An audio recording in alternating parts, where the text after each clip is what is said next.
नमस्कार दोस्तों, क्या हाल है। मैं हूँ शीतल बरियार और ड्रामा एक्सपो में आपका स्वागत है।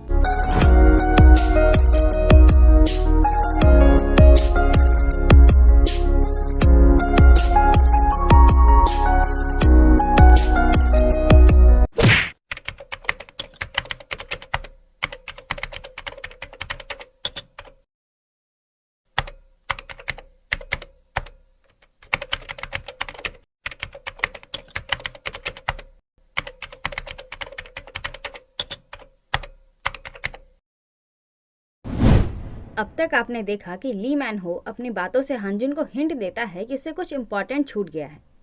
अब आगे। जिस पल सारे पजल्स के पीसेस अपनी अपनी जगह पर आ जाते हैं, सारा शक कम हो जाता है और संतोषजनक सच बाहर आ जाता है। वो उस कानून के फैसले की शुरुआत होती है जिसके एक हाथ में तराजू और दूसरे हाथ में तलवार है। पर क्या कानून सच में न्यायपरायण है? Well, let's find out. ये अंधा कानून है। ली मैन हो की बातें सुनकर हांजुन परेशान हो जाता है, पर जो हांजुन से छूटा है शायद उसी की चर्चा अपने यांग क्रेट्स मिस्टर डोंग से कर रहे हैं। खून करने का मोटिव। खून करने के पीछे उसका मकसद क्या था? ली मैन हो ने तो कहा था कि उसने अपने बेटे के लिए ऐसा किया, पर ऐसी क्या वजह रही होगी जो अपने बेटे के लिए उसे ऐसा करना पड़ा? तभी मिस्टर डोंग उन्हें कोई डॉक्यूमेंट ढूंढ कर देते हैं जो लेने के लिए ही अपने यांग क्रेट्स यहाँ बैठे हैं। उसी वक्त वकील पाक वहाँ आते हैं जो अपने यांग क्रेट्स को बधाई देने लगते हैं क्योंकि प्रोसिक्यूटर जिन ने अपने यांग क्रेट्स पर से केस विथड्रॉ कर लिया है, यानी कि अब इन पर कोई आरोप नहीं है और अब अपने यांग क्रेट्स अपने प्रोफेसर गिरी में वापस लौट सकते हैं। पर अपने यांग क्रेट्स कोई रिएक्शन नहीं देते क्योंकि इस वक्त वो उन डॉक्यूमेंट्स को पढ़ने में लगे हैं। मेरी बात सुनो, मेरी बात सुनो। अजीब जानवर है। ये दोनों आपस में बातें करने लगते हैं जिसमें पता चलता है कि ली मैन हो को कोई सरकारी वकील भी नहीं मिल रहा। खैर, दैट्स नॉट सरप्राइजिंग। उसे कोई डिफेंड करना भी क्यों चाहेगा? एक तो वो एक रेपिस्ट है, ऊपर से अब सारे सबूत उसके खिलाफ हैं। एनीवेज, तभी डॉक्यूमेंट पढ़ते पढ़ते अचानक से अपने यांग क्रेट्स कुछ बात करने के लिए वकील पाक को अपने साथ ले जाते हैं। स्कूल कैंपस लौटते हुए अपनी क्लमजी अपने घर पर बात कर रही होती है जो इंटर्नशिप से निकाल देने की वजह से बहुत चिढ़ी हुई है। वो एमएलए को गालियां देते हुए शिकायतें कर रही होती है जिसमें पता चलता है कि योंगचन जो केस हार गया है उसी वजह से खुन्नस में एमएलए ने दोनों कांगसोल को निकाल दिया। इट्स नॉट लाइक कि अपनी क्लमजी एमएलए के लिए काम करना चाहती है, बट इस तरह से निकाल देना भी तो इंसल्ट वाली बात हो गई ना। एनीवेज, तभी हॉर्न मारती हुई एक कार वहाँ आती है जिसमें वकील पाक होते हैं जो क्लमजी को अपने साथ चलने को बोलते हैं। उधर अपने दोनों प्रोफेसर आपस में बातें कर रहे होते हैं जिसमें पता चलता है कि ये लॉ स्कूल उन्हीं अवार्ड्स को वैल्यू देता है जो चांसलर्स, गवर्नर्स, मेयर्स या मिनिस्टर द्वारा दिए जाते हैं। पर प्लेजराइज पेपर के लिए सोल्बी को जो अवार्ड मिला है वो तो Asian human rights law association द्वारा दिया गया है, तो सोल्बी के एडमिशन पर इसका कोई असर नहीं पड़ेगा। दूसरी तरफ वाइस डीन अपनी डीन साहिबा को अपना रेजिग्नेशन लेटर देते हैं और इस बार ये बोलते हैं कि अगर उन्होंने इसे फाड़ भी दिया तब भी इस बार वो नहीं रुकेंगे। मिस ओ बोलती है कि उनकी बेटी का पनिशमेंट तो अभी तक डिसाइड भी नहीं हुआ है, तो फिर वैसा क्यों कर रहे हैं? इस पर वाइस डीन बोलते हैं ये मेरी गलती है, मुझे उसे वैसा नहीं करने देना चाहिए था, इसलिए मैं अपनी गलती की रिस्पॉन्सिबिलिटी लेना चाहता हूँ। मिस ओ बोलती है हांजुन मेरे पास आया था सोल्बी के लिए थोड़ी नरमी बरतने की रिक्वेस्ट करने। अगर आप उसी वजह से वाइस डीन उनकी बात काटते हुए बोलते हैं प्लीज उसे नियमों के अनुसार ही सजा दीजिए, और चले जाते हैं। इधर प्रोफेसर किम बोलती है कि लगता है वाइस डीन फिर से रिजाइन करने का सोच रहे हैं, तुम्हें उनसे बात करना चाहिए। ये सुनकर प्रोफेसर यंग जाने लगते हैं, शायद वाइस डीन से मिलने, आई डोंट नो, जो भी हो। तभी प्रोफेसर किम बोलती है प्रोसिक्यूटर बे के साथ चीजें अच्छी गई, वो अपील तो नहीं करेंगी ना? प्रोफेसर यंग ना में जवाब देते हैं और मुंह बनाते हुए चले जाते हैं। दूसरी तरफ असिस्टेंट एमएलए को बताता है कि प्रोसिक्यूटर बे ने अपील करने से मना कर दिया है क्योंकि उन्हें ये अपील करने के राइट का गलत इस्तेमाल लग रहा है। ये सुनकर एमएलए भड़क जाते हैं और प्रोसिक्यूटर जिन को बुलाने कहते हैं। तीसरी तरफ लंच करते हुए अपने दोनों सीरियस लोग आपस में बातें कर रहे होते हैं जहाँ सोल्बी जीहू से उसके पापा के केस की प्रोग्रेस के बारे में पूछती है। जीहू से सब कुछ बताते हुए बोलता है कि उसका मेन विटनेस यानी कि रिपोर्टर चॉय हाथ से निकल गए हैं, पर फिलहाल जो है उनका बयान भले ही स्मोकिंग गन ना साबित हो, पर इतना तो साबित हो ही जाएगा कि प्रोसिक्यूटर जिन खबरें लीक करते हैं। तभी सोल्बी बोलती है तुम्हें क्या लगता है प्रोसिक्यूटर जिन ने येसुएल का ट्रायल क्यों अटेंड किया? बच्चे, मैंने तुमसे कहा ना कि मुझसे पंगा लेना बंद करो। तुम हिंट क्यों नहीं समझते? तुम्हें क्या लगता है मैं ये सियोल के ट्रायल में क्यों हूँ? तुम्हारे पापा की खबर लीक होने से प्रोसिक्यूटर जिन के बाद सबसे ज्यादा फायदा किसको मिलेगा? ये सुनकर जीहू का दिमाग खनकता है। तभी सोल्बी उसके फोन पर वही फोटो सेंड करती है जिसमें एमएलए अपने हेड सपोर्टर के साथ खिलौना लिए खड़े हैं। वो बताती है कि आईबिट कंपनी, जो जीहू के पापा की राइवल कंपनी है, उसका सीईओ चाते योंग ही एमएलए का हेड सपोर्टर है। ये सुनकर जीहू का दिमाग खराब। अगर तुम लॉ फील्ड में काम करना चाहते हो तो तुम्हें पूरे सच का पता लगाने के बारे में सीखना होगा। अब जीहू को सारा खेल समझ आ जाता है कि प्रोसिक्यूटर जिन ने वो खबर एमएलए के कहने पर लीक की थी ताकि उसके पापा बर्बाद हो जाएं और उसकी राइवल कंपनी ऊपर उठ जाए। फिर क्या था, वो प्रोसिक्यूटर जिन के ऑफिस आ धमकता है और उनसे जवाब मांगने लगता है। येबम उसे बहुत मुश्किल से ऑफिस से बाहर लेकर आता है, जिसके साथ हांजुन भी आ जाता है। हांजुन येबम को अंदर जाने को बोलता है क्योंकि उसे जीहू से अकेले में कुछ बात करना था। बट ऑब्वियसली येबम को ये बात अच्छी नहीं लगती क्योंकि ये भी इनका दोस्त है यार। ये लोग इस तरह से उसे अलग नहीं कर सकते। पर अपना एरोगेंट पापा भी स्मार्ट, वो बोलता है कि अंदर जाओ और प्रोसिक्यूटर जिन से कहना कि तुमने जीहू को बहला फुसलाकर भेज दिया है और अपना क्रेडिट ले लेना। अब जब अपने लॉलीपॉप गाय को प्रोसिक्यूटर जिन के नजरों में आने का मौका मिला है तो वो ये अपॉर्चुनिटी कैसे छोड़ सकता है, तो वो चला जाता है। फिर पता चलता है कि हांजुन को ये बात पहले से पता थी, पर फिर भी उसने जीहू को ये बात इसलिए नहीं बताई क्योंकि उसे अच्छे से पता था कि सच्चाई जानने के बाद वो कुछ ऐसा ही पागलपन करेगा। हालांकि इससे जीहू को कुछ हासिल नहीं होने वाला, लेकिन फिर भी वो ऐसा ही करेगा। जीहू को शांत करने के बाद वो वहाँ से भेज देता है और प्रोसिक्यूटर जिन के पास आकर बोलता है, माफ कीजिएगा कि मैं ये बात तब कह रहा हूँ जब मेरी इंटर्नशिप अब बस कुछ ही दिनों में खत्म होने वाली है, पर मुझे नहीं लगता कि अब मैं आपके लिए काम कर पाऊंगा। मैंने डिसाइड किया है कि जीहू की हेल्प करने के लिए मैं वो सब कुछ करूंगा जिससे वो आपको दोषी साबित कर पाए। इसलिए अब मुझे नहीं लगता कि आपके अंडर काम करना सही रहेगा। इस पर प्रोसिक्यूटर जिन अपने एरोगेंट बाबा को प्रोसिक्यूटर ली को सौंप देते हैं, ये बोलते हुए कि मेरे केस की इन्वेस्टिगेशन में ये आपकी मदद करना चाहता है। जी हाँ, प्रोसिक्यूटर ली वही प्रोसिक्यूटर है जो प्रोसिक्यूटर जिन के केस को इन्वेस्टिगेट कर रहे हैं और इन्हीं के पास दोनों डिटेक्टिव ने अपना बयान भी दिया है। एनीवेज, इधर वकील पाक सोले को अपने ऑफिस लेकर आते हैं और अपनी बची हुई इंटर्नशिप यहीं कंप्लीट करने को बोलते हैं, पर सोले को इनके अंडर काम करने का कोई शौक नहीं। इस पर वकील पाक बोलते हैं, मैं भी कौन सा तुम्हें अपने साथ काम कराने के लिए मरा जा रहा हूँ, वो तो प्रोफेसर यांग ने कहा है इसलिए मुझे करना पड़ रहा है। ये सुनकर क्लमजी प्रोफेसर यांग के पास पहुँचती है, ये पूछने के लिए कि वो उसे वकील पाक के अंडर काम क्यों करवाना चाहते हैं। प्रोफेसर यांग बोलते हैं क्योंकि ली मैन हो का केस वही हैंडल करेगा, अपने इंटर्नशिप के दौरान उसकी मदद करो। सोले मना करने लगती है। प्रोफेसर यांग इसका कारण पूछते हैं तो वो बोलती है क्योंकि मुझे लगता है कि अगर मैंने उस बुरे इंसान को डिफेंड किया तो मैं भी बुरी बन जाऊंगी। प्रोफेसर यांग बोलते हैं तो बार एग्जाम देने की कोई जरूरत नहीं है, मत दो। तुम किसी भी क्लाइंट को सिर्फ इसलिए मना नहीं कर सकती क्योंकि पूरी दुनिया के द्वारा उसे बुरा करार दे दिया गया है। एक बुरे इंसान के पास भी खुद को डिफेंड करने का राइट होता है। अगर तुम्हें डर है कि उसे डिफेंड करने से तुम बुरी बन जाओगी तो तुम्हें attorney at law act article 24 तो पता है ना। अपने टाइम को याद करो, अगर उस वक्त कोई वकील तुम्हारा भी साथ नहीं देता तो तुम बाल सुधार केंद्र नहीं बल्कि जेल की सजा काटती।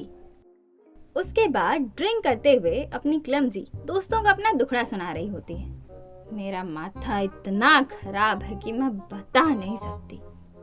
मुझे तो समझ नहीं आता कि लॉ को उस कमीने ली मैन हो जैसे लोगों को प्रोटेक्ट करने की क्या जरूरत है। ओए हांजुन, तुम्हें पता है क्या सेकेंड राउंड जुडिशियल एग्जाम पास करने वाले लोगों को पता होता है? हांजुन उसका कोई जवाब नहीं देता और ड्रिंक करने लगता है। जब सोले को जवाब नहीं मिलता तो वो भी मुंह बनाकर एक घूंट मारती है और बोलती है, मुझे तुमसे जलन होती है क्योंकि तुम फ्यूचर प्रोसिक्यूटर बन सकते हो। हांजुन हंसकर बोलता है, प्रोसिक्यूटर्स अलग कैसे होते हैं? सोले बोलती है, होते हैं ना। तुम्हें उस कमीने ली मैन हो जैसे लोगों की सजा कम करने के बारे में थोड़ी सोचना पड़ेगा। वेल, अपनी क्लमजी एक जज बनना चाहती है और उसी हिसाब से पढ़ाई भी कर रही है। तभी तो आपने नोटिस किया होगा कि मॉक ट्रायल्स में क्लमजी जज का ही रोल करती है। एनीवेज, वो अपना दुखड़ा सुनाते हुए आगे बढ़ाती है। मैं कितना खुश थी कि वो कमीना ली मैन हो मेरे घर के इर्द गिर्द अब नजर नहीं आएगा। पर प्रोफेसर यांग को क्या पड़ी है, वो उस कमीने को डिफेंड करने को क्यों बोल रहे हैं? इसका कोई तुक ही नहीं बनता।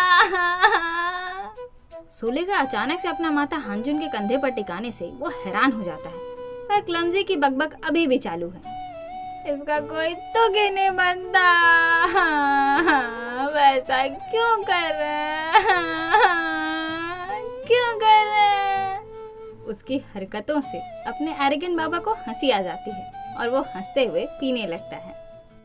अगले दिन अपने सारे लेट लतीफ दौड़ते हुए लेक्चर हॉल की ओर भाग रहे होते हैं, क्योंकि कल रात टल्ली होकर शायद सब वहीं पसर गए थे। गेट के पास पहुंचकर ये दोनों पहले तुम अंदर जाओ, नहीं पहले तुम अंदर जाओ वाला झगड़ा करने लगते हैं, जो देखकर अपना सीरियस गाय सबसे पहले अंदर घुस जाता है, जिसके पीछे पीछे अपना एरोगेंट बाबा भी चला जाता है। पर येसियोल अंदर जाने से हिचकिचा रही होती है, जिस वजह से सोले भी वहीं रुकी होती है। तभी सोल भी वहाँ टपक जाती है, जो येसियोल से बोलती है, ऐसा एक्ट करना बंद करो कि तुमने कोई बहुत बड़ा पाप किया है। तुम्हारी वजह से मैंने, इसने और जीहू ने अपनी इंटर्नशिप गवा दी, इसलिए सोचो कि तुम्हारी मदद करने के लिए हम सब ने कितना कुछ किया है और कॉन्फिडेंट बनो। इतना कहकर वो अंदर चली जाती है। सोले बोलती है, तुम्हारी वजह से हमें बाहर नहीं निकाला गया, पर उसकी बातों पर ध्यान ना देते हुए येसियोल बिना कुछ बोले अंदर चली जाती है, जिसके पीछे पीछे सोले भी आ जाती है। अंदर अपनी डीन साहिबा मिस ओ की क्लास चल रही होती है, और आयरनी तो देखिए, आज की क्लास में वो बुरे लोगों को डिफेंड करने के राइट्स के बारे में ही पढ़ा रही होती है। जब आप वकील के तौर पर जस्टिस के लिए लड़ते हैं और अपने क्लाइंट के बेनिफिट के लिए काम करते हैं, तो सबसे पहले आप यही प्रॉब्लम फेस करेंगे कि क्या हम बुरे लोगों को डिफेंड कर सकते हैं। एंड ऑब्वियसली इससे मेरा मतलब ये नहीं है कि कोई बहुत बड़ा क्रिमिनल जिसने बहुत बड़ा क्राइम किया हो। तो बताइए, क्या कोई कॉन्फिडेंटली इसका जवाब दे सकता है? कोई कुछ नहीं बोलता। मिस ओ बोलती है, हमारे लेट लतीफ, क्या आप जवाब देना चाहेंगे? क्या आप बुरे आदमी को डिफेंड कर सकते हैं? इस पर हमारे लेट लतीफों में से सबसे काबिल, यानी कि हमारा second round judicial exam passer जवाब देता है।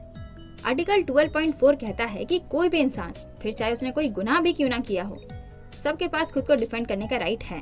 तभी सोले बोलती है, लेकिन फिर भी मुझे नहीं लगता कि मैं किसी बुरे इंसान को डिफेंड कर सकती हूँ, क्योंकि मुझे लगता है कि उसे डिफेंड करके मैं खुद बुरी बन जाऊंगी, मेरी डिग्निटी खराब हो जाएगी।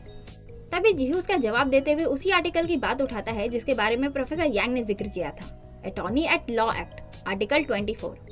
वो बोलता है, attorney at law act article 24, duty to maintain dignity. इसका पहला पैराग्राफ कहता है कि कोई भी वकील ऐसा कुछ नहीं कर सकता जिससे उसकी डिग्निटी यानी कि गरिमा पर आंच आए। पैराग्राफ 2 कहता है कि किसी भी वकील के द्वारा सच्चाई छुपाना, गलत स्टेटमेंट देना बिल्कुल वर्जित है। इसके आगे हांजुन बोलता है, अगर हम अपनी डिग्निटी मेंटेन करते हुए डिफेंड करें तो कोई रीजन नहीं है उसे डिफेंड ना करने का। इन दोनों के कहने का मतलब है कि बुरे आदमी को डिफेंड करो, पर सही तरीके से। उसे बचाने के लिए झूठ बोलने या कोई झूठा सबूत बनाने की जरूरत नहीं है। अगर कोई सही तरीके पे चल के किसी को डिफेंड करता है तो फर्क नहीं पड़ता कि उसका क्लाइंट अच्छा है या बुरा, क्योंकि अगर वो बुरा आदमी इस केस में सच में दोषी है तो ऑब्वियसली उसे उसके किए की सजा मिलेगी, क्योंकि वकील ने उसे गलत तरीके से डिफेंड करने की कोशिश नहीं की है। बट व्हाट इफ अगर वो बुरा आदमी इस पर्टिकुलर केस में दोषी ना हो, तब तो वकील उसे इस पर्टिकुलर केस में सजा मिलने से बचा सकता है ना। एनीवेज, उसकी बातें सुनकर सोले अपना मुंह बनाने लगती है। डीन साहिबा बोलती है, तो आप उसके पास रिकॉर्ड्स ना देखकर सिर्फ इस बात पर ध्यान देना चाहते हैं कि जिस केस के लिए आप उसे डिफेंड कर रहे हैं उस केस में वो दोषी है या नहीं। बहुत अच्छी बात है। फिर वो सेम सवाल येसियोल से करती है कि वो किसी बुरे आदमी को डिफेंड कर सकती है या नहीं। येसियोल बोलती है, मैं श्योर नहीं हूँ, पता नहीं मुझे किसी अच्छे या बुरे को डिफेंड करने का हक भी है या नहीं। वाइस डीन बोलती है, मैं जवाब दूं? दूसरी तरफ जेल में प्रोफेसर यांग ली मैन हो से मिलने पहुंचते हैं। वो उसे बताते हैं कि उन्होंने उसके लिए लॉयर का इंतजाम कर दिया है और कोऑपरेट करने को बोलते हैं, क्योंकि अपने दिमाग के घोड़े दौड़ाकर अब तक तो अपने यांग क्रेट्स भी समझ चुके हैं कि ली मैन हो ने किसी के कहने पर प्रोफेसर सियो का खून किया है। वो अच्छे से समझ चुके हैं कि ली मैन हो ने अपने बेटे को ढूंढने के बदले में प्रोफेसर सियो का खून करने का सौदा किया, पर ली मैन हो कुछ भी बताने को तैयार नहीं होता। वो बोलते हैं, तुम दोबारा जेल जाने से बेहतर मरना पसंद करते हो, पर फिर भी अपने बेटे को ढूंढने के लिए उन लोगों के साथ तुमने सीओ की जान लेने का सौदा किया, क्योंकि उन्होंने कहा कि सारा ब्लेम वो मुझ पर डाल देंगे।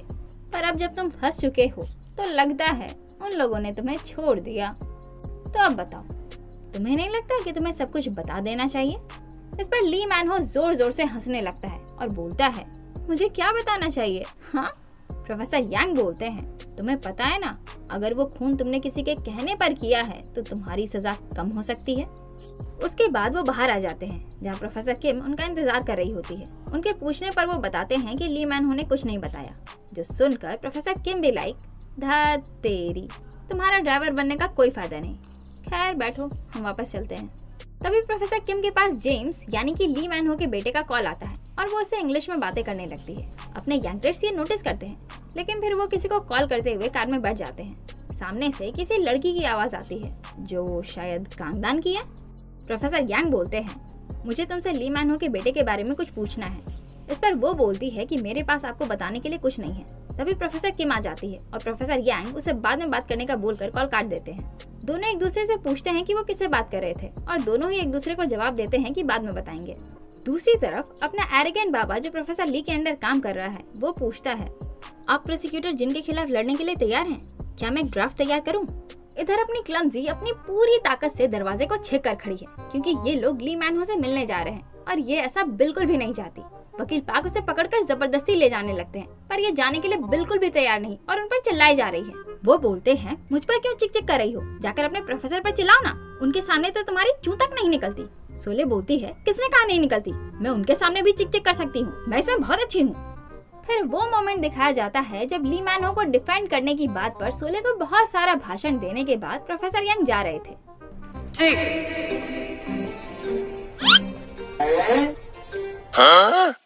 उसके बाद मजबूरन सोले को ली मैन हो के पास जाना ही पड़ता है। मेरा तो इतना लाइफ खराब हो गया है, इतना लाइफ खराब हो गया है मेरा। ऑल्दो वकील पाक ली मैन हो को डिफेंड कर रहे हैं, पर ये उन्हें भी कुछ नहीं बता रहा होता, बिल्कुल चुप्पी साधे होता है। सोले बोलती है, इसके पास कुछ है ही नहीं बताने को तो बताएगा क्या, चलिए यहाँ से। ली मैन हो बोलता है, तुम इतने गुस्से में क्यों हो? तुम्हें तो खुश होना चाहिए कि मैं यहाँ हूँ। सोले बोलती है, और भी खुश होती अगर मैं यहाँ नहीं होती। तभी वकील पाक बोलते हैं, फाइनली तुमने कुछ तो बोला। फिर वो सोले को ही उससे सवाल करने को बोलते हैं क्योंकि वो वकील पाक को तो जवाब दे नहीं रहा। सोले बोलती है, मुझे तो लगा था कि तुम अपने बेटे को ढूंढ रहे हो। तुम अपने बेटे को अपना ये हाल दिखाना चाहते हो?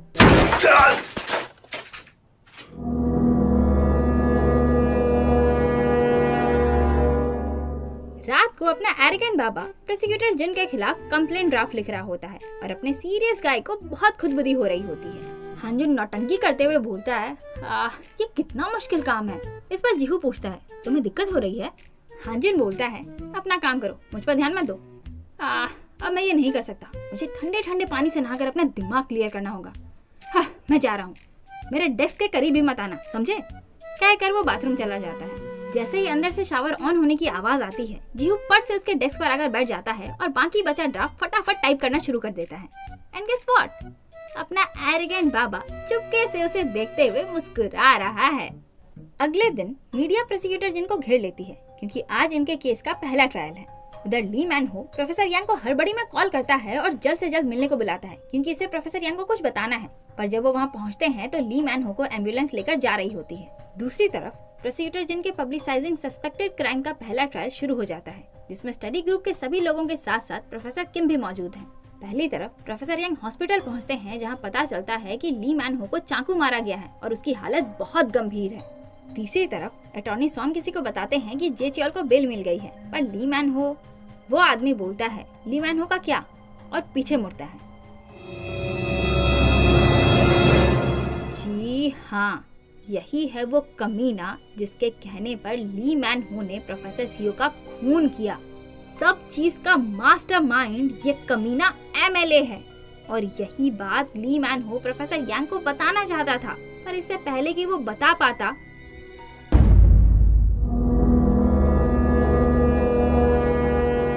नहीं, बताओ मुझे, बताओ।